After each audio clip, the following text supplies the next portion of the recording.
स्वर्ग सरीखा लगे सुनहरा, मंदिर सा सुंदर हो, ऐसा अपना घर हो ऐसा अपना घर हो। बोलो स्वर्ग सरीखा मंदिर सा सुंदर हो, ऐसा अपना घर हो ऐसा अपना घर हो। हंसी खुशी हो हेत नेह हो, हंसी खुशी हो हेत नेह हो, जहाँ सभी सुख कर हो, ऐसा अपना घर हो ऐसा अपना घर हो।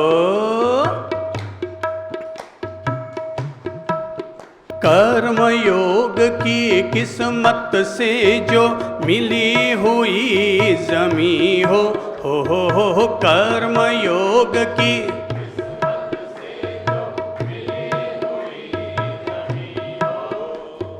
प्रेम त्याग और मर्यादा की जिससे नींव बनी हो, प्रेम त्याग और मर्यादा से जिसकी नींव बनी हो, विश्वासों की दीवारों से विश्वासों की दीवारों से जहाँ बना परिसर हो, ऐसा अपना घर हो ऐसा अपना घर हो। स्वर्ग सरीखा लगे सुनहरा, स्वर्ग सरीखा मंदिर सा सुंदर हो, ऐसा अपना घर हो ऐसा अपना घर हो।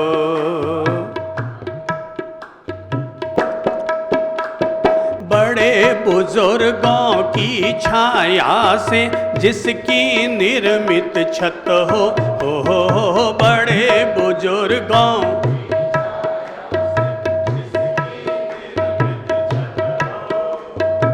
आपस का व्यवहार सुखद हो, वाणी में अमृत हो, आपस का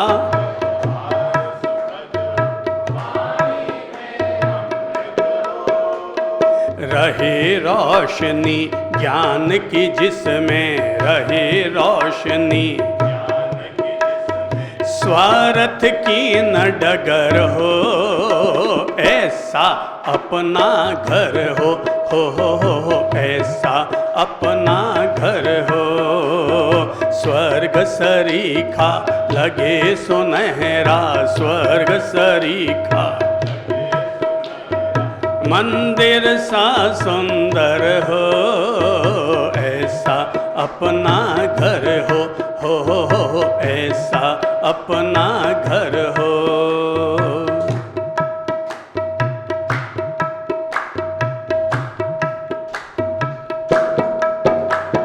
सहनशीलता की सीढ़ी हो, मर्यादा की खिड़की हो सहनशीलता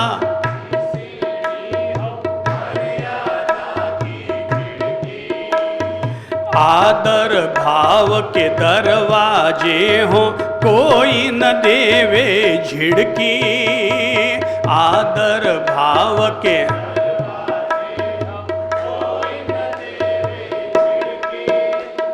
चंद्र जहाँ घर भी मंदिर हो, चंद्र जहाँ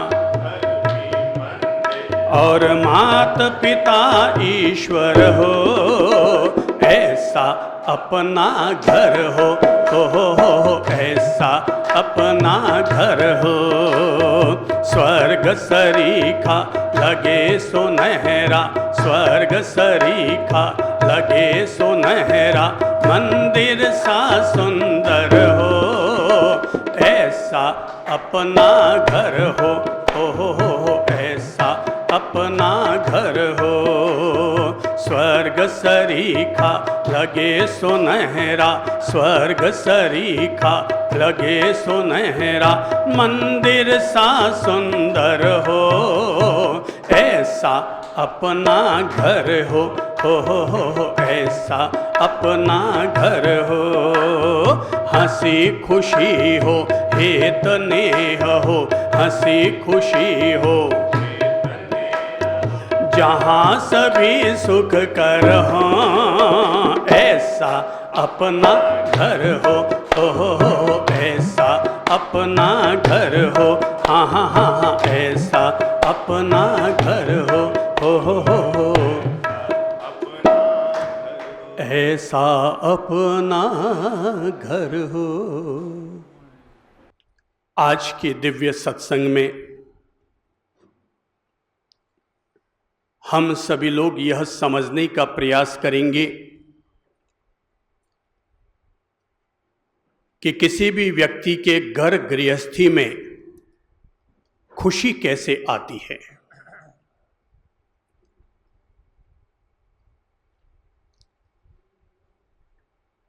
यह बात मैं इसलिए कहना पसंद कर रहा हूं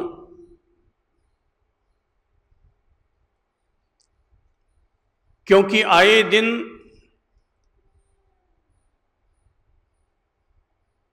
लोग अपनी अपनी समस्याएं रखते हैं और समस्याओं में किसी के तनाव झलकता है, किसी की चिंता झलकती है, किसी के घर में मनमुटाव चलता है, किसी के पति पत्नी के बीच में खींचतान चलती है।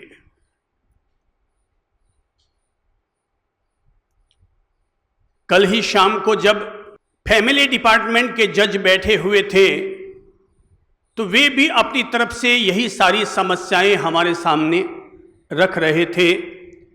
उसे देखकर लगता है कि हर किसी व्यक्ति को ये जानकारी जरूर रखनी चाहिए कि उसके घर में, घर गृहस्थी में खुशियां कैसे आती हैं।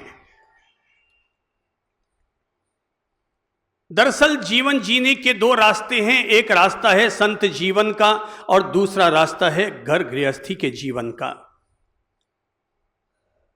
संत लोग तो आनंद में अपना जीवन जीते हैं, तनाव मुक्त रहते हैं, चिंता मुक्त रहते हैं, कभी भी उनके द्वारा क्रोध अभिव्यक्त नहीं हो पाता है,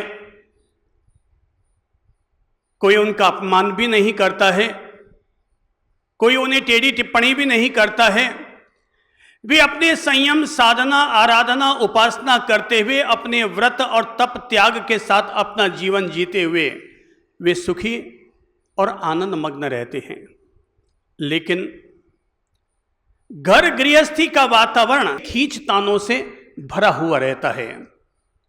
पहले जमाने में कहते थे कि संत जीवन तलवार की धार पर चलने जैसा है, लेकिन जितना हमने दुनिया को समझा है और लोगों की पीड़ाओं को सुना है, उसे देखकर लगता है संत की जिंदगी तो तलवार की धार पर चलना है ही, पर घर गृहस्थी का जीवन जीना ये तो दुधारी तलवार पर चलने जैसा है।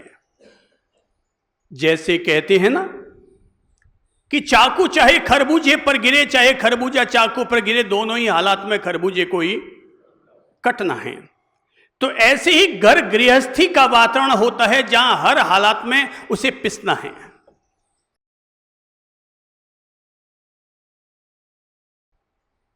अब हमें यह समझना होगा कि आखिर घर गृहस्थी में व्यक्ति कैसे जिए कि उसके घर गृहस्थी में खुशियां आए।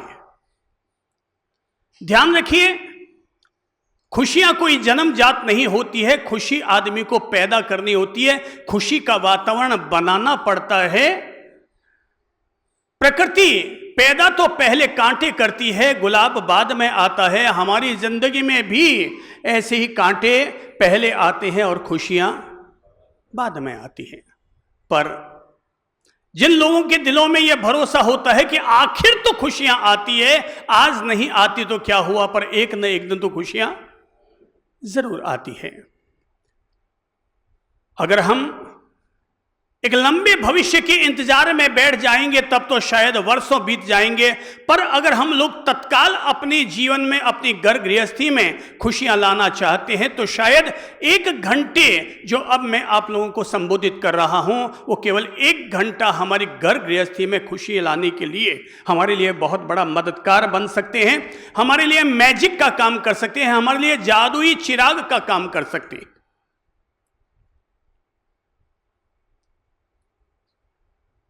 किसी एक घर पर 3 महिलाओं ने आकर के दस्तक दी। घंटी बजी और अंदर से गृहिणी आई और आकर के पूछा, कहो क्या चाहिए आपको। उसने देखा कि तीनों जो आई हैं महिलाएं वो देवी की तरह चमक रही हैं, उनके चेहरे पर अनोखा तेज है और उनके बाल भी सोने जैसे सुनहरे लग रहे हैं, उनके वस्त्रों में भी एक अलग तरह की आभा और खुशबू है। गौर किया तो पहचान गई। उसने कहा, आप लोग आखिर है कौन। उन महिलाओं ने कहा, हम देवलोक से आई हुई देवियां हैं, भगवान के आदेश पर आई हैं धरती पर। तुम रोजाना परमात्मा की प्रार्थना, पूजा, उपासना करती हो, भगवान तुम पर प्रसन्न हुए और हम तीनों देवियों से कहा है कि तुम जाओ और उस गृहिणी के घर पर जाओ। हम तीनों भगवान के आदेश से आए हैं। हम में से एक का नाम है समृद्धि, दूसरी का नाम है प्रसिद्धि और तीसरे का नाम है खुशी। क्या क्या नाम है? पहली का नाम समृद्धि, दूसरी का नाम प्रसिद्धि और तीसरी का नाम खुशी है। हम तीनों देवियां तुम्हारे घर पर आई हैं, पर हमारी एक मर्यादा यह है कि हम 3 में से कोई एक ही देवी तुम्हारे घर पर निवास करेंगी और बाकी की 2 देवियां कहीं और प्रस्थान कर जाएंगी। हम 3 देवियों में से जिस देवी को ज्यादा पसंद करती हो अपने घर में आमंत्रित कर सकती हो। वो घर के अंदर गई और जाकर के अपने पतिदेव से पूछा कि इस तरह से अपने घर के बाहर 3 देवियां प्रकट हुई है, एक है समृद्धि, दूसरी है प्रसिद्धि और तीसरी है खुशी। आप बताइए कि अपने घर में किस देवी को बुलाऊं। बोले तीनों को बुला लो, तीनों की जरूरत है। बोले वो कहती है कि 3 में से कोई एक देवी ही अंदर आ पाएंगी, 2 को वापस प्रस्थान करना होगा।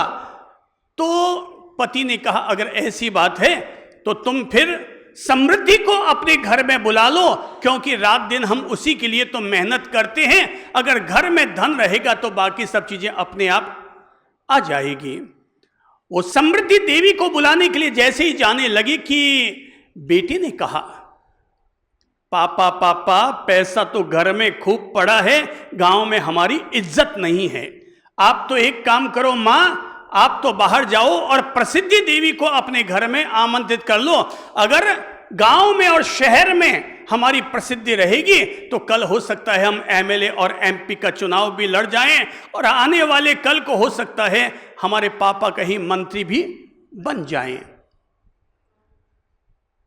मम्मी को बेटी की बात ठीक लगी और मम्मी जैसे ही प्रसिद्धि देवी को अपने घर में बुलाने के लिए रवाना होने लगी घर की दहलीज की तरफ, कि तभी घर के बाथरूम में से स्नान करते हुए बहू रानी आई और उसने कहा, मम्मी मम्मी 1 सेकंड ठहरिए, मैंने आपकी सारी बातें सुन ली है, पर अगर आप मेरी बात माने तो समृद्धि देवी को भी छोड़ो और प्रसिद्धि देवी को भी छोड़ो। आप तो खुशी देवी को हमारे घर में आमंत्रित कर लो। अगर घर में खुशी रहेगी तो मम्मी 2 पैसा कम भी होगा और ज्यादा होगा तब भी आराम से चल जाएगा। गांव में इज्जत थोड़ी कम होगी तब भी चल जाएगा, पर जिंदगी में अगर खुशी न रही तो पैसा पाकर भी और यश पाकर के भी हम लोग क्या कर लेंगे। मम्मी के बात और समझ में आ गई। वैसे अक्सर बड़े बुजुर्गों का एक ऐसा कोई ईगो होता है जिसके चलते वो छोटों की सलाह जल्दी मानते नहीं हैं, पर इस बार तो छोटी बहू की बात ऐसी जची कि मम्मी बाहर आई और आकर के कहा कि तुम तीनों में जो खुशी देवी है वो हमारे घर में आमंत्रित है, स्वागत है उनका, वेलकम। खुशी ये सुनकर के मुस्कुरा उठी और खुशी देवी ने अपना कदम घर के अंदर बढ़ाया और जैसे ही घर के अंदर खुशी देवी ने अपना कदम बढ़ाया कि उसके पीछे पीछे समृद्धि और प्रसिद्धि देवी भी साथ साथ में चली आ रही थी। जब तीनों घर आंगन के बीच में पहुंची तो गृहिणी ने पूछा कि माते, मैंने तो खुशी देवी को ही अपने घर में आमंत्रित किया था, फिर साथ साथ में समृद्धि और प्रसिद्धि देवी कैसे आ गई? तो खुशी देवी ने कहा, मेरी बहन, जहाँ पर खुशी रहती है वहाँ पर समृद्धि और प्रसिद्धि तो अपने आप आ जाया करती है। जहाँ पर खुशी होती है वहाँ पर प्रसिद्धि और समृद्धि तो अपने आप आ जाया करती है। व्यक्ति के जीवन में सबसे ज्यादा मूल्यवान जो होती है वो एक ही चीज मानी जानी चाहिए और वो है खुशी। एक घर में एक समस्या थी कि एक आदमी की आदत पड़ गई थी कि वो सुबह उठते ही अखबार देखता और अखबार में जन्म राशि फल छपा हुआ होता। वो सुबह उठता और उठते ही सबसे पहले राशि फल पढ़ा करता कि भाई मेरी राशि ये है और उसमें आज ये लिखा है। अगर लिखा होता कि आज आपका दिन शुभ जाएगा, उस दिन तो बड़ा प्रसन्न रहता, बड़ा खुश रहता कि आज तो आनंद ही आनंद है, आज तो मेरे भाग्य में, मेरे ग्रह गोचर में मेरे आनंद ही आनंद लिखा हुआ है, सो आनंदित रहती। पर जिस दिन लिखा होता सावधान, आज आपका किसी से भी टकराव हो सकता है, आज आपके जीवन में नुकसान का योग है, सावधान रहें, सावधान रहें, सावधान रहें। ये पढ़ते ही उसका दिमाग घूम जाता, फिर जाता और वो अपने आप में टेंशन में आ जाता। परिणाम ये निकलता कि पूरे दिन भर उसका लोड उसके दिमाग में बना हुआ रहता। जब उस बंधु को उसका भाई हमारे पास लेकर आया और कहा कि साहब इसकी अखबार पढ़ने की ऐसी आदत पड़ी हुई है और जैसा ये पढ़ता है उसका दिन भी वापस फिर वैसा का वैसा ही गुजरता है, आप कुछ समाधान कीजिए। फिर एक गुरुजी ने उनके लिए समाधान दिया और समाधान देकर कहा, भाई तू ये राशि फल देखना छोड़, इससे और सरल रास्ता बता देता हूं, मैं तुझे सिक्का देता हूं, इसमें एक तरफ खुशी खुदी है और दूसरी तरफ ना खुशी खुदी हुई है, तू तो ये ले जा, सिक्का उछाल कर देख लिया कर। अरे राशि फल जो छप कर आता है वो तो सबके लिए है, राम के लिए भी वही राशि फल है और रावण के लिए भी वही राशि फल है। तो र दोनों का एक है, राशि एक है तो फल भी दोनों का एक जैसा हो गया। मैं तुझे सिक्का देता हूं, वो तेरा अपना उछाला हुआ होगा, तेरे अपने भाग्य को बताने वाला होगा। सिक्का दिया गया, एक तरफ क्या खुदा हुआ था? खुशी, और दूसरी तरफ ना खुशी। अब वो सिक्का उछालता और जैसे ही सिक्का आके नीचे गिरता खुशी, हाँ अब आज तो खूब आनंद है, और ना खुशी आ जाती तो सारी उम्मीदों पर पानी फिर जाता। अब उसकी सिक्के की आदत पड़ गई। वो महानुभाव एक बार हमारे पास आए और कहा कि साहब पहले इसकी अखबार देखने की आदत थी और फिर इसके सिक्के देखने की आदत पड़ गई, अब आप बताइए कि इसका क्या समाधान किया जाए। हमने कहा भाई आपको वो सिक्का दिखाइए तो सही। सिक्का देखा, एक तरफ खुशी खुदी हुई थी और एक तरफ ना खुशी खुदी हुई थी। मैंने कहा भाई एक काम कर, केवल एक दिन के लिए अपना सिक्का हमारे पास छोड़कर चले जाओ, मैं इसमें कुछ मंत्र कर देता हूँ, फिर तुम्हें कभी ना खुशी नहीं रहेगी। बोले ठीक है गुरुदेव। एक दिन के लिए वो छोड़ के चला गया। अगले दिन वो आया और अगले दिन उसने सिक्का उछाला सुबह उठकर तो आई खुशी, दूसरे दिन फिर उछाला तो वही आया खुशी, तीसरे दिन फिर उछाला वही आया खुशी। अब तो उसका पूरा का पूरा महीना खुशी और खुशी से ही भरा हुआ था। उसकी घर गृहस्थी में आनंद ही आनंद छा गया, क्योंकि खुशी थी। अब तो सबसे हिल मिल के बोलता, सबसे मिठास के साथ बोला करता, परिवार का वातावरण उसका पॉजिटिव होता चला गया और बिना किसी प्रयास के भी घर गृहस्थी में खुशी आ गई।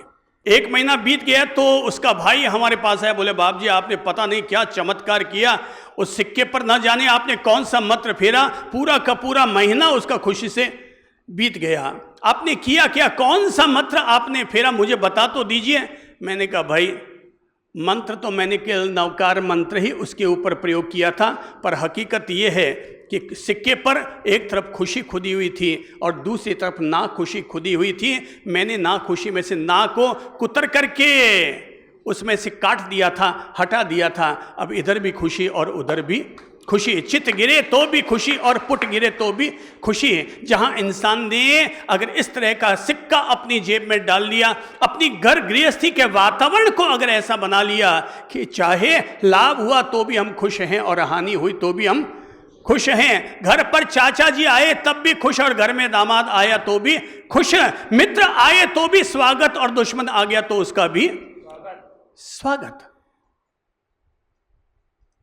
खुशी का वातावरण खुद को बनाना पड़ता है। खुशी कोई ऐसी चीज़ नहीं है जो अखबार में छपे और तुम्हें मिल जाए। खुशी कोई ऐसी चीज़ नहीं है कि सिक्के पर खुदे और हमें मिल जाए। खुशी का वातावरण खुद को ईजाद करना पड़ता है, खुद को ईजाद करना पड़ता है। एक घर में एक बिटिया की सगाई पक्की हुई। लड़के वाले थोड़े संपन्न भी थे, थोड़ी पैसे वाली पार्टी भी थी, लेकिन लड़की की समस्या यह थी कि वो थोड़ी सी सांवली थी, काली नहीं थी, सांवली। तो सांवले रंग की लड़की थी, पर बैंक में मैनेजर पद तक पहुंच गई। इंटेलिजेंट लड़की थी। लड़के वालों को थोड़ी सी संभावनाएं ज्यादा नजर आई कि केवल 23 साल 24 साल की उम्र में भी ये बैंक मैनेजर के पद तक पहुंच गई है, तो इसमें संभावनाएं बहुत अच्छी है। और सगाई हो गई, शादी पक्की हो गई। सांवलापन पति को तो इतना नहीं खटकता था, पर सासू मां को खटकता था। सो बार बार फोन करती रहती थी, बेटा देख शाम को सोने से पहले ये तेल, बेसन, मलाई ये सब मिला करके, चंदन और ये सब मिला करके पूरा गाल पर थोड़ा अच्छे से लगा करके 1 घंटा तक मसाज करके और फिर साफ करके फिर सोया कर। और हर हफ्ते में उसका ये फोन आ ही जाता। घर वाले कहते तेरा नसीब अच्छा है, इतने बड़े घर में तेरी शादी हो रही है। पर लड़की को रह रह कर एक चीज़ खटकती थी, और वह है सासू माँ का जब भी फोन आता तो उसके सांवलेपन पर टिप्पणी होती थी। और ये कहा जाता था कि रात को सोने से पहले पीठी जरूर लगाना, ये क्रीम लगाना, इसको ऐसा करना तो तेरा रंग निखर आएगा। 3 महीने बीत गए, रंग निखरने के बजाय और ज़्यादा डार्क हो गया। डार्क क्यों हो गया? वो सांवलापन सासू माँ के द्वारा जो बार बार कहा जा रहा था, उसके बारे में जो टिप्पणी की जा रही थी, वो टिप्पणी उसको इतनी भारी पड़ती चली जा रही कि वो अंदर से टेंशन में आ गए। उसे लगा कि यार ये क्या समस्या आ गई है। बार बार सासू माँ ना मेरा हालचाल पूछती है, ना तबीयत पूछती है, ना खाने पीने का पूछती है, केवल एक ही चीज़ है कि हाँ वो लगायो कि नहीं लगायो। अब वो रह रह कर उसको बड़ी पीड़ा दे रही थी। एक दिन उसके मंगेतर आकाश का जन्मदिन आया, तो उसे भी बुलाया गया। घर परिवार के साथ वो भी पहुंची। तो सासू माँ ने पहले कह दिया था, देख ब्यूटी पार्लर होकर के आना, सीधी ऐसे मत आ जाना, और पैसे वैसे की चिंता मत करना, अच्छी से अच्छी ब्यूटी करवा के आना। पूरे माहौल में तुम ही केवल एक नज़र आनी चाहिए, बिल्कुल वहाँ से होके आना। सासू माँ ने 3-4 बार कह दिया, वो फिर उसको पिन चुभने जैसा लग गया। अगले दिन फिर सुबह फोन आ गया कि देखो ध्यान रखना, ऐसे मत आ जाना। अब वो अगले शाम जब पहुंची अपने मंगेतर के जन्मदिन के कार्यक्रम में, तो जैसे कपड़े पहने हुए थे और जैसी थी वैसी की वैसी उठ के चली आई अपने भाई को साथ लेकर के। अब सासू माँ को तो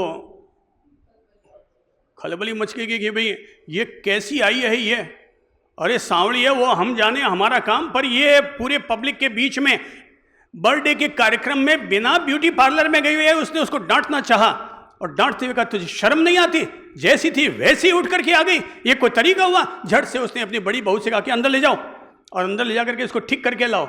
उसको फिर ये बात पिनअप हो गई। जेठानी अंदर लेके गई, उसने कहा नहीं मुझे कुछ नहीं करवाना, मैं जैसी हूँ वैसी रहूँगी। और बिल्कुल सामने चली आई। वो उसका मंगेतर भी देख करके चौंक पड़ा, ये कुछ करवा क्यों नहीं रही है? तो मंगेतर ने हाथ पकड़ना चाहा, उसने हाथ छुड़वा लिया। उसने कहा नहीं मैं जैसी हूँ वैसी ठीक हूँ।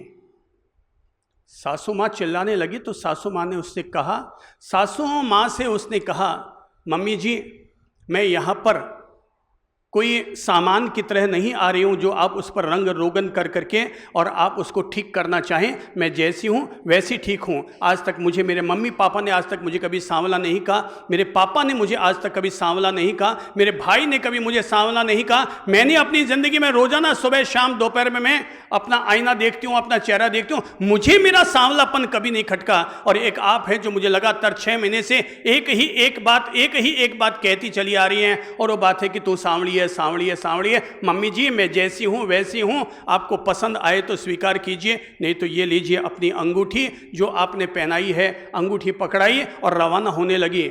उसका मंगेतर, उसकी सासू माँ देखती कि देखती रह गई और वो छोरी है जैसी की जैसी रवाना हो गई। घर वाले भी उधर भी परेशान, इधर वाले भी परेशान, ये हो क्या गया, ये हो क्या गया। भाई लोगों बहनों, खुशियां ऐसे हाथ में आई हुई वापस ऐसे भी चली जाया करती है। हमारे द्वारा कही गई टिप्पणियां, हमारे द्वारा फैलाई गई नेगेटिविटी हमारे घर गृहस्थी को आग लगा देती है। घर गृहस्थी में खुशियां लाई जा सकती हैं, इसके बीज बोए जा सकते हैं, पर इसके लिए हमें अपने माइंड को पॉजिटिव बनाना होगा। घर के हर सदस्य के लिए मानना होगा ये मेरा घर का सदस्य नहीं है, बल्कि परमात्मा के द्वारा दिया गया उपहार है। ये मेरे घर में आया हुआ देवदूत है।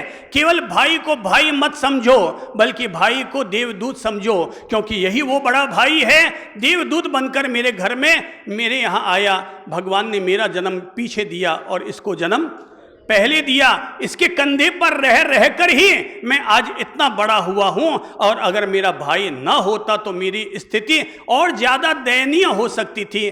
बड़े भाई को, बड़ी बहन को अपने लिए देवदूत समझ लोगे तो आपको लगेगा ये परमात्मा का मेरे लिए प्रसाद है, मुझे अपने भाई का सम्मान और मर्यादा रखनी चाहिए। माता और पिता, अगर उनके प्रति हमारा पॉजिटिव एटीट्यूड हो जाएगा, एक अच्छी सोच और एक अच्छी नज़र पैदा हो जाएगी, तो परिणाम ये निकल कर आएगा हम माता पिता के साथ कभी भी झकाल नहीं करेंगे, और इस तरह से हमारी खुशियों पर कभी भी सूर्य ग्रहण और चंद्र ग्रहण नहीं लगेगा। पति और पत्नी खींचतान जिनके बीच अक्सर चला करती है, पता नहीं जब शादी होती है तब तो पत्नी बहुत अच्छी लगती है और पति भी बहुत अच्छे लगते हैं, लेकिन शादी के जब कई महीने और साल बीत जाते हैं तो वही एक दूसरे को आपस में चुभने लग जाया करते हैं। हर आदमी को पत्नी तो अच्छी लगती है और माँ भी अच्छी लगती है। अपनी पत्नी में तो 4 कमियां 7 कमियां नजर आती है। क्या गजब की बात है, लोगों को दूसरे के थाली में पड़ी हुई ईली भी नजर आती है, पर खुद की थाली में पड़ी हुई बिल्ली भी नजर नहीं आती है। हम लोगों को अपनी घर गृहस्थी को अगर स्वर्ग जैसा बनाना है, अगर हमारे घर को मंदिर जैसा सुंदर और स्वर्ग जैसा सुनहरा बनाना है, तो आओ अब मैं छोटी छोटी वो टिप्स दे रहा हूं जिससे हमारी घर गृहस्थी में खुशहाली आ सकती है।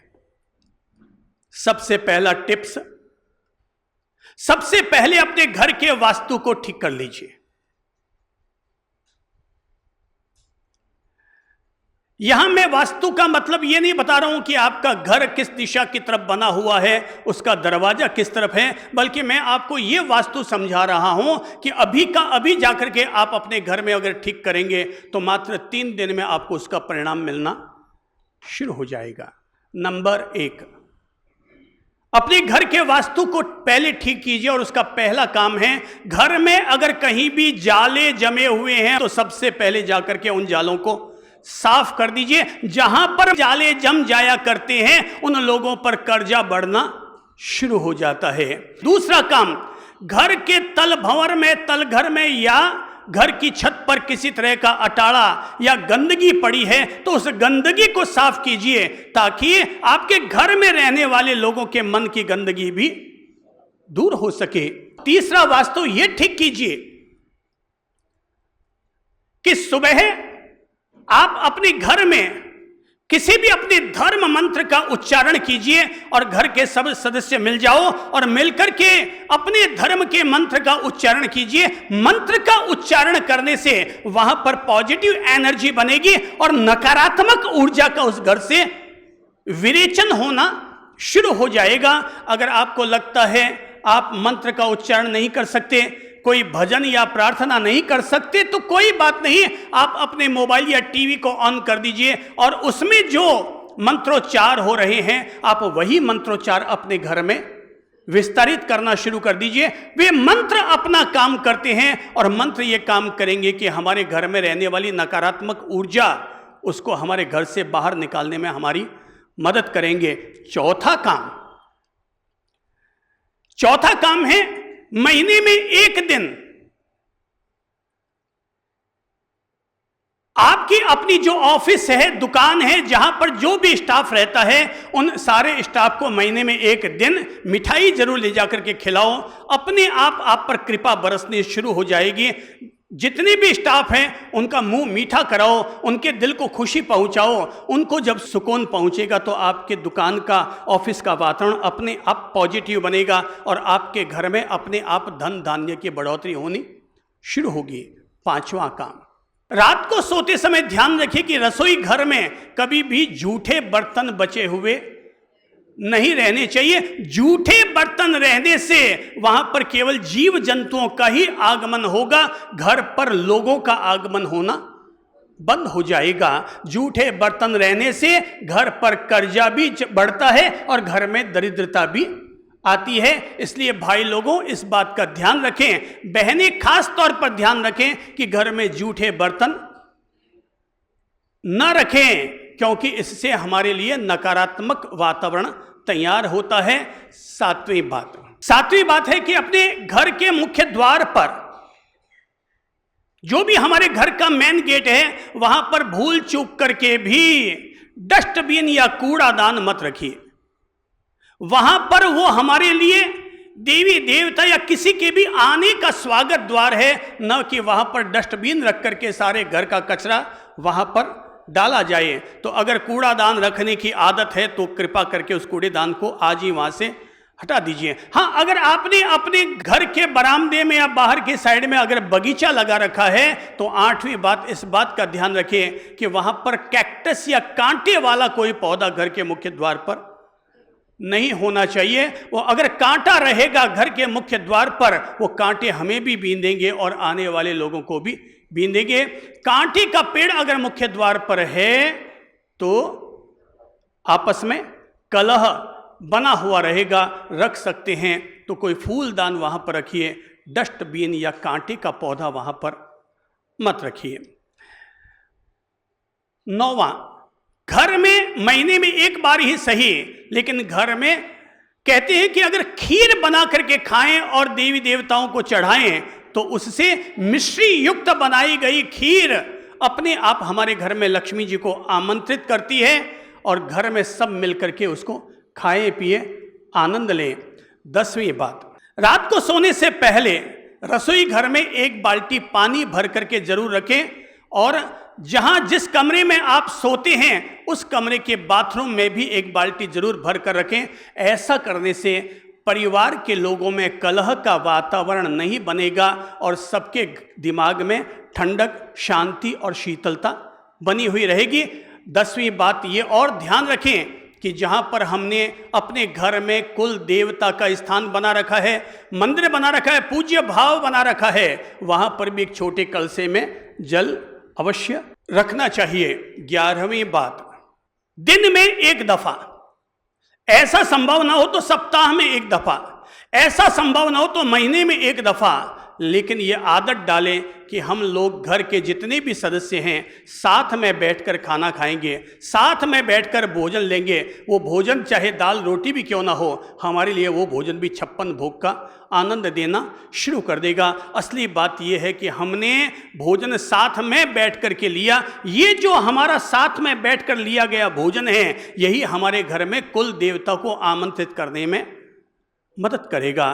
तो पहली बात है, अपने घर के वास्तु को ठीक करें। घर गृहस्थी में खुशी लाने के लिए पहली बात, अपने घर के वास्तु को ठीक करें। दूसरी बात, प्यार और मोहब्बत से जीना शुरू करें। जिस घर में प्यार और मोहब्बत से लोग रहते हैं वहां पर खुशी अपने आप आ जाया करती है। जिन घरों में लोग आपस में झगड़ते हैं, कलह करते हैं, वहां पर खुशी का निवास कभी भी नहीं होता।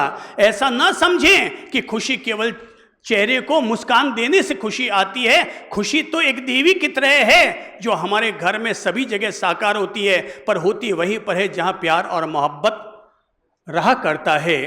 प्रेम तो ईश्वरीय देन है। प्रेम परमात्मा ने परिवार बनाने के लिए बनाया है, परिवार को जोड़ने के लिए बनाया है। प्रेम ही परिवार की नींव होता है। परिवार प्रेम से चलता है, प्रतिक्रिया से नहीं चलता। प्रेम संबंधों से चलता है, संघर्षों से नहीं चलता। परिवार किसी समस्या का नाम नहीं है, बल्कि परिवार समाधान का नाम है। परिवार में किसी का शोषण नहीं होता, बल्कि सबका पोषण होता है। परिवार में किसी को टक्कर नहीं दी जाती है, परिवार में एक दूसरे को टेका दिया जाता है, एक दूसरे को जीने के लिए सहारा दिया जाता है। और ये सब बातें तभी संभव होती है जब हम लोग आपस में प्रेम और मोहब्बत से रहना सीखते हैं। आप कोई भी व्यक्ति आने वाले 3 दिन या 30 दिन के लिए अपने घर के कलह के वातावरण को मिटा दे और आपस में रोजाना सुबह उठकर एक दूसरे को गले लगाना शुरू करे, एक दूसरे को जादू की झप्पी देनी शुरू करे, उसकी शनि की 7.5 लगी है तो अपने आप ठीक होने शुरू हो जाएगी। उस पर किसी भी तरह का राहु या केतु भारी है, अपने आप ठीक होना शुरू हो जाएगा। अगर घर में हमारा प्यार और मोहब्बत का वातावरण बन जाए तो। जिन घरों में लोग बोलते नहीं आपस में, भाई भाई नहीं बोलते, देवरानी जेठानी नहीं बोलते, बहू और सास आपस में नहीं बोलती हैं, अब बताओ उस घर में, उस घर गृहस्थी में खुशी आएगी कैसे? हमने बोलना तक बंद कर दिया, बाकी तो आगे के सारे संबंध ही हमारे खत्म हो गए। अब एक दूसरे काम आना, एक दूसरे को सुख पहुंचाना, वो तो सारी बातें दूर हो गई। हमने एक दूसरे का मुंह देखना भी बंद कर दिया। किसी का मुंह देखते ही हमारे दिमाग में खार चढ़ती है, हमें तेजी आ जाती है। तो परिणाम ये निकलता है, घर में खुशी नहीं रहती, घर में कलह का वातावरण बन जाता है। खुशी देवी वहीं पर आती है जहां सब लोग आपस में प्यार और मोहब्बत से जीते हैं। लोग घरों में रहते हैं, अलग अलग कमरे हैं, कोई ऊपर रहता है, कोई नीचे रहता है। ऊपर वाला नीचे से नहीं बोलता और नीचे वाला ऊपर से नहीं बोलता। भाई साहब, लोग कहते हैं जनसंख्या कम करो, मैं कहता हूँ जनसंख्या कम करो या ज़्यादा करो ये इम्पोर्टेंट नहीं है, पर जितनी भी संख्या है वो कम से कम एक दूसरे से मेल जोल रख सको, इतनी तो संख्या हमारे भीतर होनी चाहिए। अगर कभी कोई बीमार पड़ गया पर तुम भाई एक दूसरे काम नहीं आते तो भाई भाई भी कैसा हुआ? इसीलिए कहते हैं भाई भाई जैसा कोई मित्र नहीं और भाई जैसा कोई दुश्मन नहीं। साथ दे दे भाई तो भाई सबसे बड़ा मित्र होता है, और दगा दे जाए भाई तो भाई सबसे बड़ा दुश्मन हो जाया करता है। अपने घर को हम मंदिर बनाएं, मशान न बनाएं। अपने घर को मंदिर बनाएं, मशान न बनाएं। अपने घर को गौरव दीजिए, उसे तीर्थ का रूप दीजिए, उसे कब्रिस्तान मत बनाइए। ध्यान रखिए, कमरों में भी लोग रहते हैं और कब्रों में भी लोग रहते हैं, पर अगर कमरों में रहने वाले लोग सुबह उठकर एक दूसरे को गले नहीं लगाते, एक दूसरे को देखकर मुस्कुराते नहीं हैं, एक दूसरे को अपना आनंद आदान प्रदान नहीं करते, तो फिर कमरों में और कब्रों में कोई फर्क नहीं है। क्योंकि कमरों में भी लोग रहते हैं और कब्रों में भी लोग रहते हैं। पर कमरे वाले अगर नहीं बोलते तो भाई साहब कब्रे वाले भी तो कहाँ बोलते हैं? फिर तो कब्रों में और कमरों में कोई फर्क ही नहीं रह जाएगा। इसीलिए हमने कहा कि हम लोग अपने घर गृहस्थी के वातावरण को पॉजिटिव बनाएं, और पॉजिटिव बनाने के लिए ज़रूरी है आपस में एक दूसरे से प्यार मोहब्बत ज़रूर करें। 4 दूसरे दोस्तों से यारी करना अलग बात है और घर के लोगों से यारी करना अलग बात है। लोग यारों से तो खूब यारी रखते हैं, पर घर में सगे भाई बहन है तो भी आपस में झगड़ रहे हैं, पति पत्नी है तो भी एक दूसरे से असंतुष्ट नजर आते हैं। और मन में आता है यार मेरे काकोसा ने कहा था कि वो लड़का ज़्यादा अच्छा है, पर मेरा भी भाग फूटा जो इसी के साथ मेरी शादी हुई। हम लोग हमेशा जीवन भर असंतुष्ट बने रहते हैं। भले करवा चौथ का व्रत कर लें, पर बाकी 364 दिन तो मन में शिकायतें शिकायतें शिकायतें ही पालते रहते हैं। तो अगर ऐसा ही होता रहा तो फिर वो करवा चौथ का व्रत नहीं रहेगा। एक दिन होगा करवा चौथ का व्रत, बाकी 364 दिन होंगे कड़वा क्या है बोली तो कड़वा चौथ का व्रत। 364 दिन कौन सा व्रत है? कड़वा व्रत। एक दिन है करवा व्रत और बाकी दिन है कड़वा व्रत। अपने घर के माहौल को पॉजिटिव बनाया जा सकता है, बस केवल एक दूसरे के प्रति पॉजिटिव होने की जरूरत है, प्यार मोहब्बत लाने की जरूरत है। कभी एक महानुभाव ने कहा था कि सब आपने सारी दुनिया को प्रेम का पैगाम दिया है, आपकी हर बातों में पॉजिटिविटी व्याप्त रहती है, पर मेरे दादाजी को लकवा मार गया है, वो 24 घंटा बिस्तर पर ही पड़े रहते हैं, उनका हाथ भी हिल नहीं पाता है और मुंह से जबान भी खुल नहीं पाती है।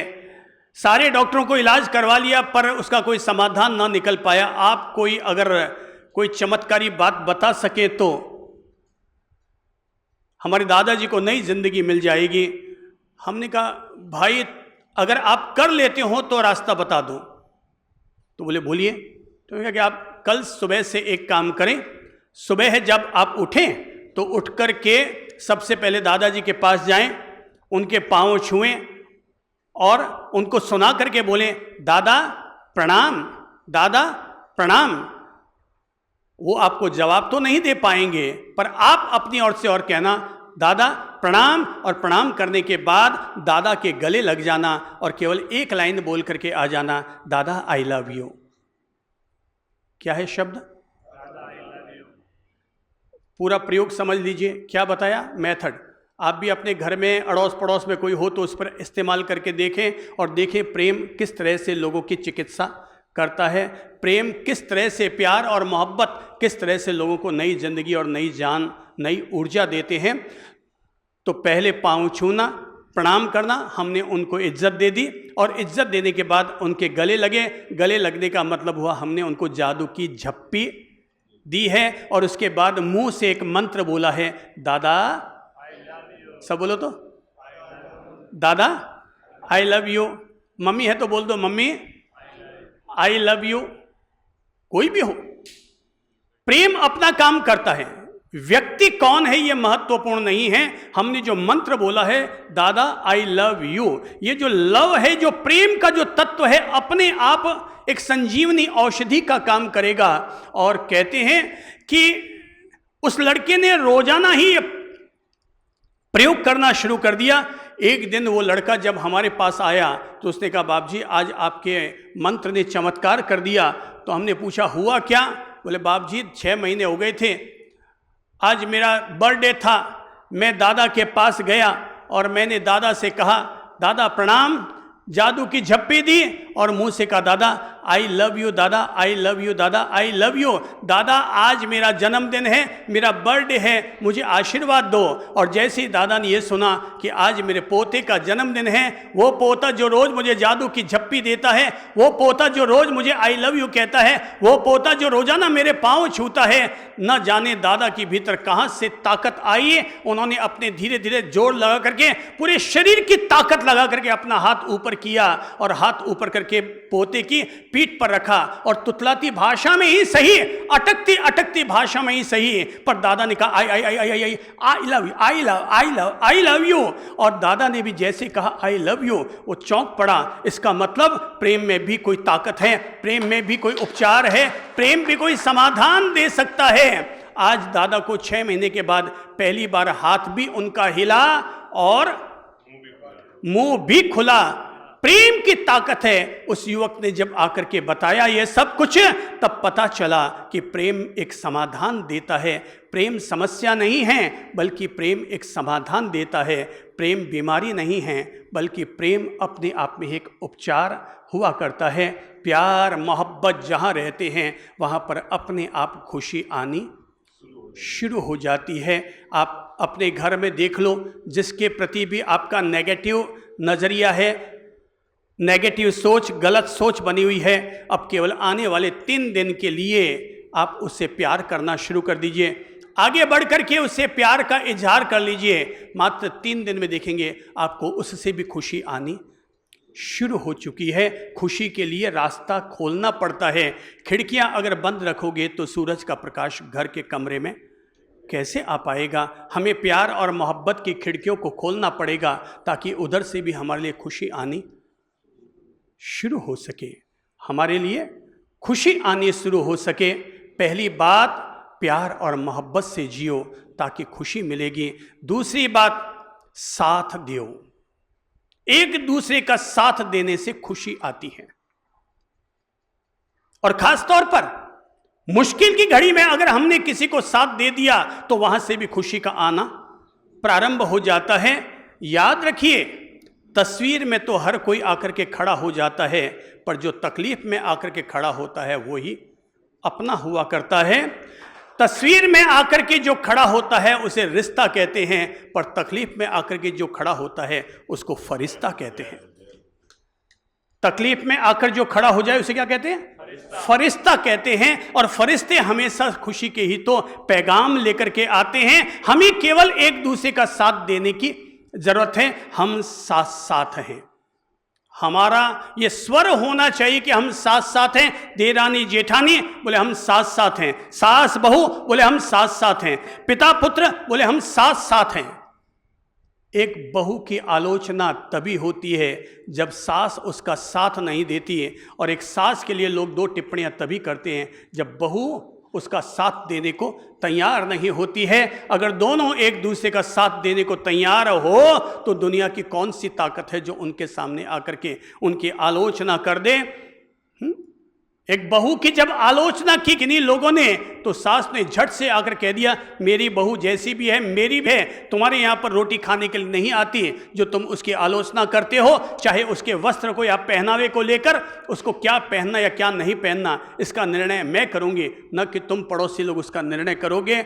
जहाँ पर सास बहू का साथ देने के लिए तैयार हो जाए वहाँ पर उन दोनों के मिलते ही घर में फिर खुशी का वातावरण बनना शुरू हो जाता है। कहते हैं भगवान महावीर के समय में उनका प्रेम, उनकी शांति, उनकी अहिंसा इतनी ज्यादा जीवंत हो जाती थी कि उनके समवस्त्रण के बाहर बने हुए तालाब में शेर और गाय एक साथ आकर के पानी पी लिया करते थे। हम अपने घर गृहस्थी के सरोवर में सास और बहू एक साथ एक तालाब पर पानी पीना शुरू कर दो, समझ लो शेर और गाय एक साथ हो गई। घर का वातावरण अपने आप पॉजिटिव हो गया। घर में फिर कहता हूं खुशियां हमें पैदा करनी पड़ती है, और खुशी तब आती है जब हम एक दूसरे का साथ देने के लिए तैयार हो जाते हैं, तभी हमारे घर में खुशी आती है। अब सोचो, राम क्यों जीते और रावण क्यों हारा? कोई कारण बता सकते हैं? Very good. ये हुई और ज्यादा गहरी बात कि राम जी के साथ उनके भाई तो थे ही, पर रावण का भाई भी उनका साथ निभाने को आ गया था। ये है साथ साथ की ताकत, ये है साथ साथ की ताकत। और ये है बिखरने की जो दुष्परिणति होती है वो ये बताती है। रावण बिखर गया था, भाई भाई का साथ छूट गया तो पराजय मिली, पर राम जीत गए क्योंकि उनका भाई उनके साथ था। रावण का भाई, दुश्मन का भाई भी उन्हीं के साथ आ गया। जहाँ पर भाई भाई का साथ देने के लिए तैयार हो जाए वहाँ तो विजय अपने आप हो ही जाती है। कहते हैं ना कि जहाँ पर चार भाई साथ में आ जाए तो गांव का चौधरी होता है, और पांचों भाई एक साथ मिल जाए उसको गांव का सरपंच बनने से कोई नहीं रोक सकता है। कुल मिलाकर के हम एक दूसरे का साथ देने को तैयार हो, एक दूसरे का साथ देने के लिए, एक दूसरे का कंधा पकड़ने के लिए ज़रूर तैयार हो। बचपन में मम्मी पापा ने अपना साथ दिया, हम पल पुस करके बड़े हुए। बुढ़ापे में आप उन्हें साथ दीजिए ताकि उनका बुढ़ापा सुखमय हो सके, क्योंकि बुढ़ापा बहुधा बचपन का पुनरागमन होता है। एक घर में एक बिटिया की सगाई हो गई,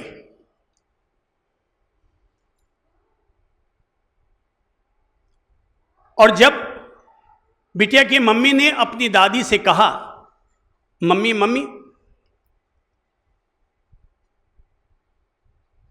आपकी जो बेटी है उसकी बेटी की सगाई हो गई है, हाँ भर दी गई है। यह सुनते ही दादी चौंकी, क्या बात कर रही हो, अभी सगाई हो गई? बोले हाँ, अभी फोन आया कि आपकी बेटी यानी ननंद बाईसा की बेटी की सगाई फाइनल हो गई है। ये सुनना था कि दादी को भी थोड़ा टेंशन हुआ, बहू को भी टेंशन हुआ, और शाम को जब ऑफिस से बेटा आया तो उसे जानकारी दी गई तो वो भी टेंशन में आया कि बेटी की अर्थात जो बहन है उसकी बेटी की सगाई हो गई है। तो अब टेंशन की वजह क्या है? तो टेंशन की वजह ये है कि इनकी दो बेटियों की अभी शादियां हुई है। 2 साल पहले एक बेटी की शादी हुई और 1 साल पहले दूसरी बेटी की शादी हुई, और उसका कर्जा उन पर इतना चढ़ा हुआ था कि वो उस कर्जे को अभी तक भी चुका ना पाए, और तभी खबर मिली कि उनके बहन की बेटी की भी सगाई हो गई है। उनको इस बात का टेंशन होने लगा कि अब मायरा भरना है, अब मायरे के लिए फिर हमें कर्ज लेना पड़ेगा, वरना हम मायरा कैसे भर पाएंगे। हमारी तो घर गृहस्थी में जितनी इनकम हो रही है उससे तो हमारी घर गृहस्थी चल पा रही है, अब मायरा हम कैसे भर पाएंगे। इसी बात को लेकर के उसे टेंशन हो गया। रात को वो टेंशन इतना हावी हो गया कि मामा को हार्ट अटैक हो गया, सर्जरी करवानी पड़ी और कर्जा चढ़ गया। आखिर एक दिन नानी माँ ने अपनी दोहिती को फ़ोन किया और फ़ोन करके कहा कि बेटा हमें माफ़ करना, हम तुम्हारी शादी में शरीक नहीं हो पाएंगे। उसने पूछा, नानी माँ क्यों, ऐसा क्यों कह रही हैं आप? बोले बेटा तुम तो समझती हो, समझदार बच्ची हो, पढ़ी लिखी बच्ची हो, नौकरी करती हो, जॉब करती हो, तुम्हें तो पता है ना बेटा कि अभी 2 पोतियों की शादियां हुई है, उसका कर्ज भी अभी तक उतर नहीं पाया है। तो हम तेरी शादी में आएंगे, नए कपड़े, नए तोहफे और नई चीज़ें तुम्हें मायरे में देनी पड़ेगी, सब लोगों को देनी पड़ेगी। अभी बेटा हमारी इतनी ताकत नहीं है, इसलिए हम केवल आने जाने में जितना खर्च लगेगा वो आने जाने के बजाय उसका जितना पैसा होगा उतना पैसा हम तुम्हें भेज देंगे, तुम उसको अपने लिए मायरा समझ लेना। वो बच्ची ये सब सुन कर के चौंक पड़ी कि नानी माँ ये सब क्या कह रही है। वो समझ नहीं पा रही थी क्या कहूँ क्या ना कहूँ। उसने कहा नानी माँ मैं आपसे 1 घंटा के बाद बात करती हूँ, मेरा माइंड अभी कुछ काम नहीं कर रहा है। 1 घंटे के बाद उसने मामा को फ़ोन लगाया और मामा को कहा कि मामा आपको मेरी शादी में ज़रूर आना है। बोले भाणजी मालती हम तुम्हारी शादी में नहीं आ सकते हैं, तुम हमारी मजबूरी समझो। बोले मामा समस्या सारी मायरे की है ना। मामा मैं हाथ में पानी लेके कहती हूँ कि मैं आपसे मायरा नहीं भरवाऊंगी। मेरे लिए मायरा मूल्यवान नहीं है, मेरे लिए मामा मूल्यवान है। मेरे लिए मायरा मूल्यवान नहीं है, मेरे लिए मामा मूल्यवान है।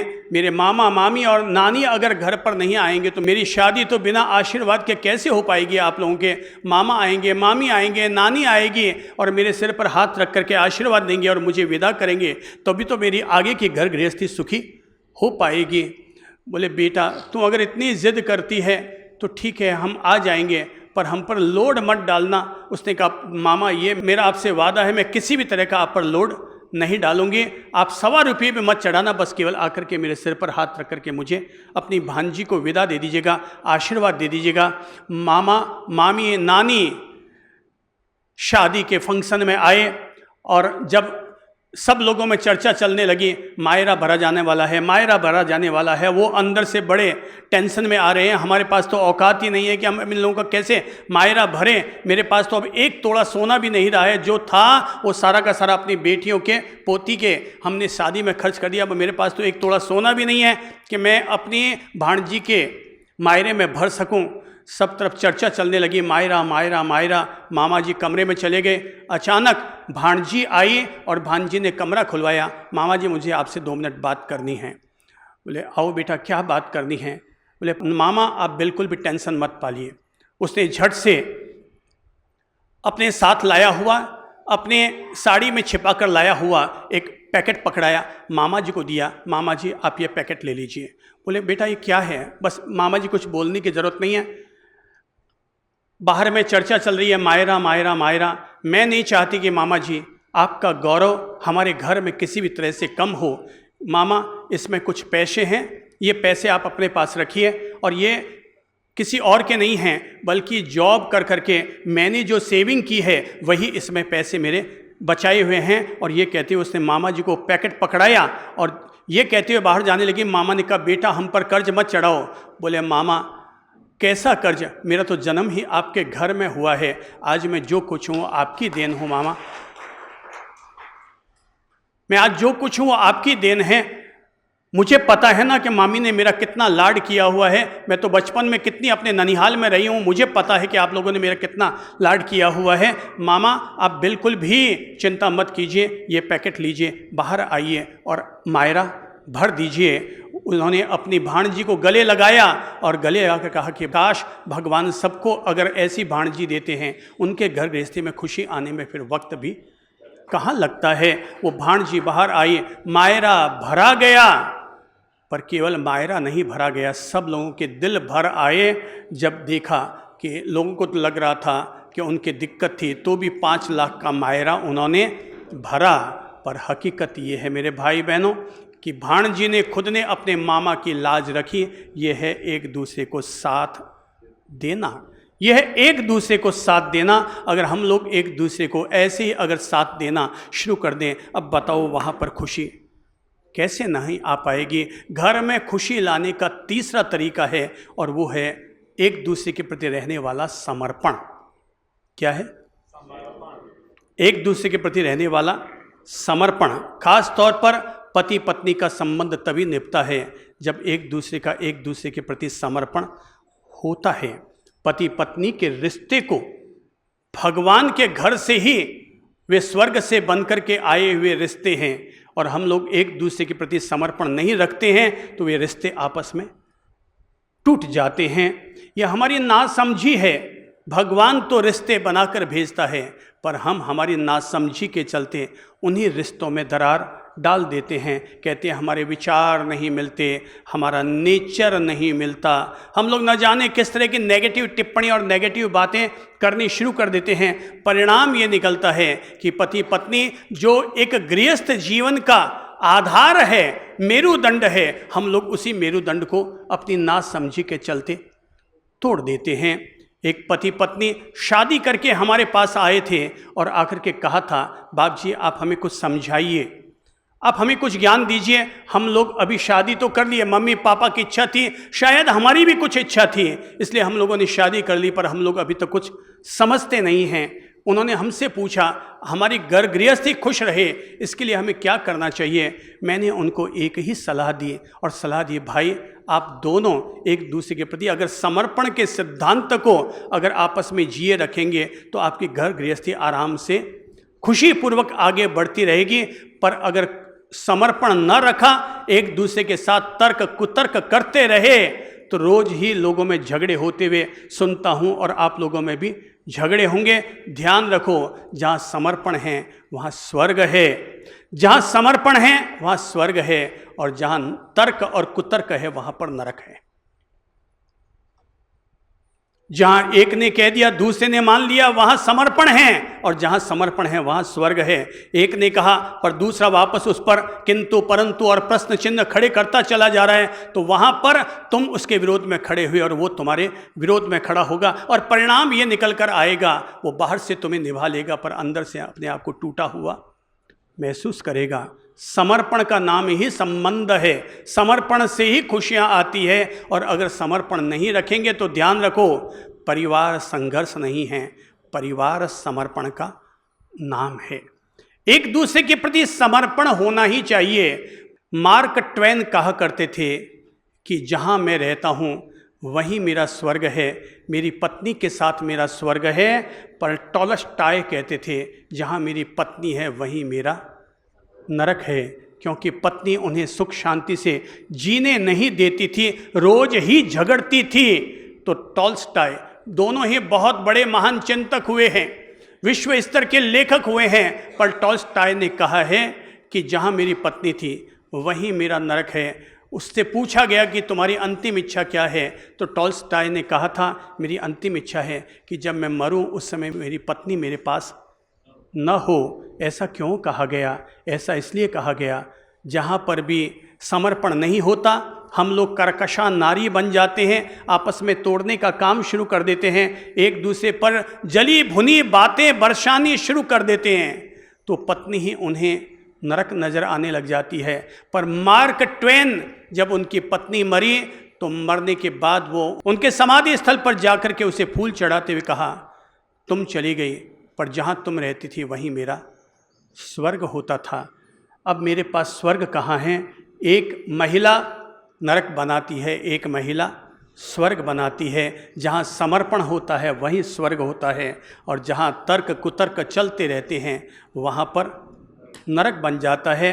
अंदर में हम लोग एक दूसरे के प्रति समर्पण रखेंगे, भाई भाई भी 100 साल तक निभ सकते हैं, देरानी जेठानी 100 साल तक निभ सकती है। दुनिया में कोई भी महिला अगर पीहर में जाती है डिलीवरी करवाने के लिए, तो ज़रा आप मुझे बताइए कि वो पीहर में क्यों जाती है डिलीवरी करवाने के लिए, ससुराल में डिलीवरी क्यों नहीं करवाई जाती है।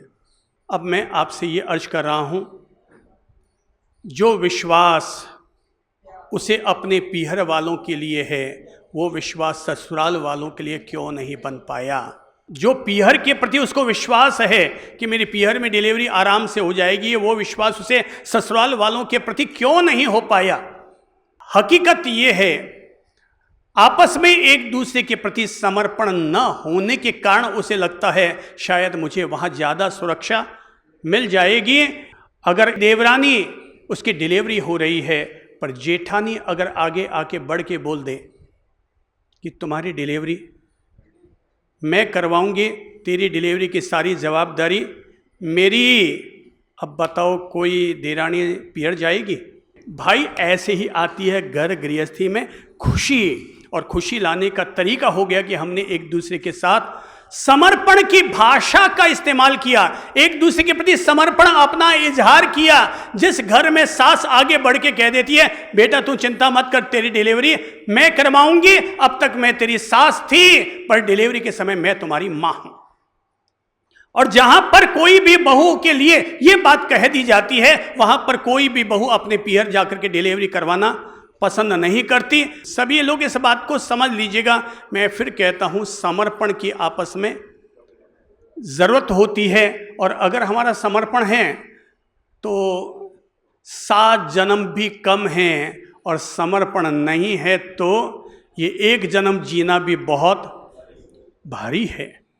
अक्सर सुनने को मिलता है, महिलाएं तो कहती कि 7 जन्म में, हाँ गर्ग भाई साहब, हाँ ये कहते हैं कि करवा चौथ का जब चांद देखते हैं तो कहते हैं 7 जन्म तक यही पति मिले, और पति से पूछो तो बोलता है यही मेरा 7वां जन्म हो जाए, मेरा यही 7वां जन्म हो जाए, क्योंकि वो किसी और की तलाश में है, तुम इसी की तलाश में अभी तक अटके हुए हो।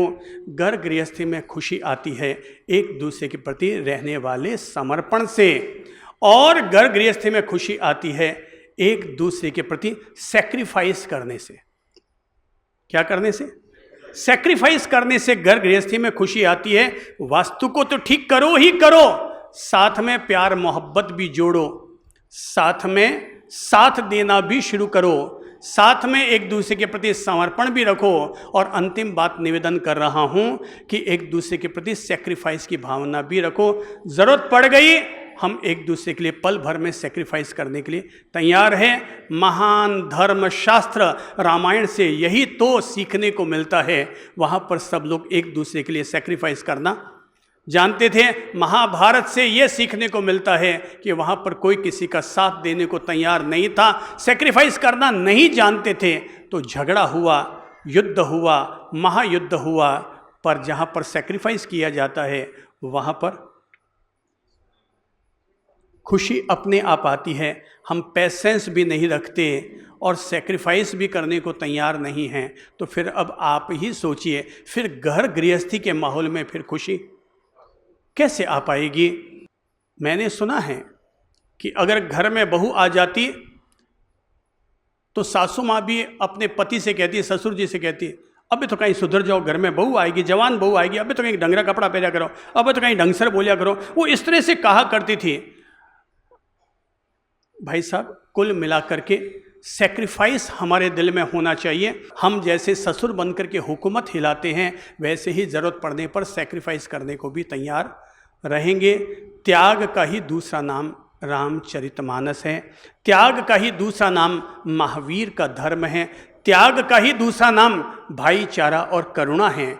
हमें शुरुआत सेक्रीफाइस के साथ करनी होगी कि हम लोग ज़रूरत पड़ने पर एक दूसरे के लिए त्याग भी अपना कर सकते हैं। मैंने सुना है, शायद मुझे ऐसा याद आ रहा है कि ये जो मैं घटना कहने जा रहा हूँ वो मैंने अपनी पाठ्य पुस्तकों में पढ़ी है, शायद आपने भी पढ़ी हो। और घटना ये आई है, कहानी का नाम है सूखी डाली। अगर किसी को पढ़ी हुई ये याद आ रही हो कहानी, तो कहानी का नाम है सूखी डाली। और कहते हैं कि घर पूरा संयुक्त परिवार, नई बहू घर में आई है। कुछ दिन तो उसने निकाल लिए, पर उसको रह रह कर उस घर की पुरानी चीज़ें उसे चुभती थी। पुरानी दीवारें, पुरानी कड़ी का मकान, पुराने सोफे, पुरानी कुर्सियाँ, पुराने बिस्तर रुई वाले, पुराना फर्नीचर, पुराने पलंग, तो ये सब चीज़ें उसे बड़ी चुभती थी कि मैं शादी करके आई हूँ और मेरे लिए ना तो नया कमरा है, ना नए सोफ़ा है, ना नया पलंग है, ना कोई नई चीज़ें लगी हुई है। वो आखिर विद्रोह पर उतर के आ जाती है और निर्णय कर लेती है कि वो तो इस घर से अलग होगी। पति ने समझाया, भाई हमारा पूरा संयुक्त परिवार है, तुम इस तरह से, मैं धीरे धीरे सब चीज़ें सेट कर दूंगा, धीरे धीरे सब चीज़ें नई ले आऊँगा, पर आप इस तरह से जिद मत करो। पर बहू तो रोटी खाना छोड़ दिया उसने, पहले ने पूरे दिन खाना नहीं खाया। आखिर पति मजबूर हो गया, उसने कहा तुम चलो या मत चलो, मैं तो ये हुई सुबह रवाना। और सूटकेस और अपने बिस्तर गोल बटोल करके और अपने स्पीयर का जो सामान था सारा सामान लेकर के नीचे उतरने लगी। घर के चौखट पर दादाजी बैठे थे। तो दादाजी ने पूछा, क्या बात है भाई, ये कोई परदेश जा रहा है क्या? अचानक मुझे किसी ने बताया भी नहीं, और कौन जा रहा है परदेश? कि तभी नड़न ने कहा, दादा दरअसल बहू जा रही है। अरे भाई बहू जा रही है, घर के गार्जियंस बैठे, उनको कान में तो डालो कि बहू अपने पियर जा रही है। बोले नहीं दादा, ये पियर नहीं जा रही, ये हमेशा के लिए जा रही है। क्या बात करते हो, ये हमेशा के लिए जा रही है? कहाँ है इसका पति? पति आया, दौड़ा हुआ, सिर झुका करके खड़ा हो गया। बात पुरानी है, उस समय की मर्यादाएं और कहीं ज़्यादा हुआ करती थी। बोले क्या बात है बेटा? पर वो कुछ बोल नहीं पाया। तो ननंद ने कहा, दरअसल भाभी यहाँ से जाना चाहती है, वो इस घर में रहना पसंद नहीं करती। बोले क्यों बेटा, ऐसी क्या बात है जो शादी हुए तुझे केवल 15 दिन हुए हैं और तू घर छोड़ के जाना चाहती है? यहाँ क्या तुझे कमी क्या है? किसी ने तुझे डांटा, कोई लाड प्यार में कमी रही, क्या हुआ? पर पुराने ज़माने की बातें थी, वो भी मर्यादा में आ गई, वापस कुछ ना बोल पाई। पर उसने कहा, धीरे से कहा, नहीं दादा मैं जा रही हूँ। बोले क्यों जा रही हो बेटा? तो पति ने कहा, दरअसल दादा बात यह है कि इसको इस घर के फर्नीचर, पुरानी दीवारें, रंग रोगन, पुराने बर्तन, पुरानी डाइनिंग टेबल, ये सब इसको पसंद नहीं आ रहे हैं। दादा गंभीर हुए। तो ये बात है। एक पल सोचा और कुर्ते में हाथ डाला और चाबी का झुमका निकाला और अपने बेटे के हाथ में दिया। कहा कि बहू को अंदर लेकर जाओ, तिजोरी में तुम्हारी दादी के कुछ गहने पड़े हुए हैं, अब मुझे कौन सा अपने साथ लेकर जाना है, वो गहने बेच दो और जैसा बहू रानी को पसंद हो वैसा नया फर्नीचर लेकर आ जाओ, वैसा घर में रंग रोगन करवा दो, वैसा डाइनिंग टेबल लेकर के आ जाओ, पर कृपा करके अपने घर को मेरे जीते जी टूटने मत दो। और तब दादा ने कहा था, बेटा तुम अगर चले जाओगे तो ये समझो ये परिवार एक वट वृक्ष की तरह है, अगर इसकी एक डाल अगर सूख गई या टूट गई तो बाकी की सारी डालियाँ इससे प्रभावित हो जाएंगी। मुझे कौन सा अपने साथ लेकर जाना है, सब यही छोड़कर जाना है मुझे। तो मैं सोचता था ये गहने, कभी कोई मुसीबत की वेला आ गई तो मेरे गहने तुम लोगों के काम आ जाएंगे, पर मुझे लगता है घर परिवार अगर टूट रहा है तो इससे बड़ी मुसीबत की वेला और कौन सी आएगी, लो बेटा गहने ले जाओ और जैसा बहू को पसंद आए वैसा खरीद कर ले आओ।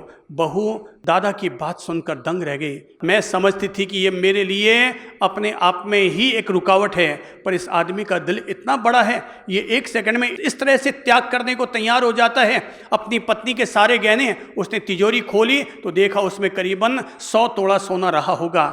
बेटे से कहा, बेटा जा, जितने चाहिए उतना ले जा, भले सारा ले जा, बदल दे।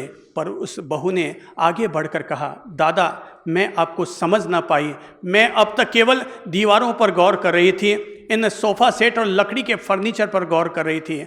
आज मुझे समझ में आया इस घर के लोगों के दिल कितने बड़े हैं, ये लोग एक दूसरे के लिए कितना सेक्रीफाइस करना जानते हैं।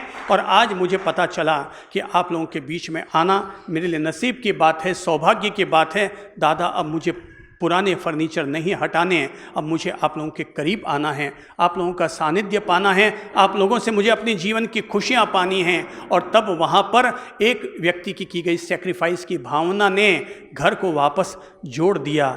ध्यान रखो, हर परिवार एक वृक्ष की तरह होता है, इसकी डालियों को टूटने मत दो, और अगर ज़रूरत लगे कि डालियाँ टूट रही है तो आगे बढ़ कर के अपना सेक्रीफाइस करने के लिए भी तैयार रहो। घर गृहस्थी में खुशियाँ आती है, खुशी कभी बाजार में नहीं बिकती है, हमें खुशी को जन्म देना होता है।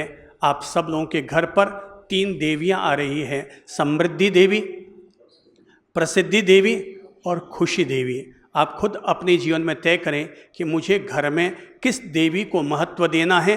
अगर खुशी देवी को महत्व देना है तो समृद्धि और प्रसिद्धि दोनों को गौण करना पड़ेगा।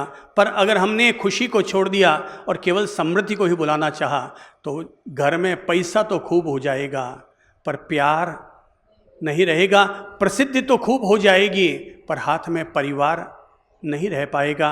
पर जिस व्यक्ति ने भी अपने घर में खुशियां देना और खुशियों लेने को महत्व दिया है, उस हर घर में समृद्धि भी आती है और प्रसिद्धि भी आती है। स्वर्ग सरीखा लगे सुनहरा, मंदिर सा सुंदर हो, ऐसा अपना घर हो, हंसी खुशी हो हेत नेह हो, हंसी खुशी हो हेत नेह हो, जहाँ सभी सुख कर हो, ऐसा अपना घर हो, ऐसा अपना घर हो, हाँ हाँ हाँ, ऐसा अपना घर हो।